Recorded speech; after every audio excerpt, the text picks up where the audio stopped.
Hello, നമുക്കിതുപോലെ invisible മാലകൾ ചെയ്തെടുത്താലോ? അതിനാദ്യം വേണ്ട ഗിയർ വയർ ആണ്. ഗിയർ വയർ ഒരു 46 സെന്റിമീറ്ററിൽ കട്ട് ചെയ്തെടുക്കുന്നുണ്ട്. നിങ്ങൾ നിങ്ങളുടെ കഴുത്തിലേക്ക് വെച്ച് നോക്കുക, എന്നിട്ട് അനുസരണമുള്ള അളവിൽ കട്ട് ചെയ്തെടുക്കുക. അത്ര ലെങ്ത് മതിയോ എന്നൊക്കെ ഉള്ളൊന്ന് ചെക്ക് ചെയ്യുക.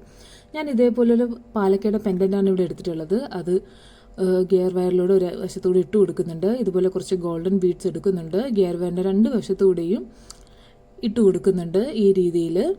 ഇനി കുറച്ചുകൂടെ ഗോൾഡൻ ബീഡ്സ് എടുക്കുന്നുണ്ട്. ഇത് നേരത്തെ എടുത്തതിനേക്കാളും കുറച്ച് ചെറുതാണ് കേട്ടോ. അതെടുത്തിട്ട് ഗിയർ വയറിൻ്റെ രണ്ട് വശത്തൂടെ ഒന്ന് കോർത്ത് കൊടുക്കുക. അത് 2-3 പ്രാവശ്യം റിപ്പീറ്റ് ചെയ്ത് ഈ രീതിയിലേക്ക് ചെയ്തെടുത്തിട്ടുണ്ട്. ഇനി ലാസ്റ്റ് വേണ്ട ഗിയർ ലോക്കാണ്. അതും രണ്ട് വശത്തൂടെ ഇതേപോലെ ഇട്ട് കൊടുത്തിട്ട് രണ്ട് എഡ്ജിലും ഇതേപോലെ പ്ലെയർ കൊണ്ടിട്ട് ലോക്ക് ചെയ്യുക. അപ്പോൾ നമ്മുടെ ബീഡ്സും പെൻഡൻറ്റും ഒക്കെ അവിടെ ലോക്കായി ഇരുന്നോളും.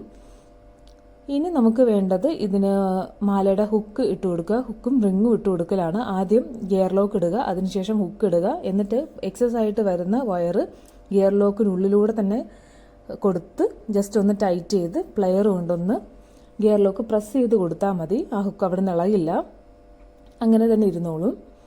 അതേപോലെ തന്നെ രണ്ടാമത്തെ സൈഡിലും നമ്മൾ റിങ്ങും അതേപോലെ തന്നെ ഇട്ട് കൊടുക്കുക. ഇതേപോലെ തന്നെ റിങ്ങും നമ്മൾ അറ്റാച്ച് ചെയ്ത് കൊടുക്കുക. കൊടുത്തിട്ട് എക്സസ് ആയിട്ട് എന്തെങ്കിലും വയറ് വരുന്നുണ്ടെങ്കിൽ അത് ജസ്റ്റ് ഒന്ന് കട്ട് ചെയ്ത് കൊടുത്താൽ മാത്രം മതി.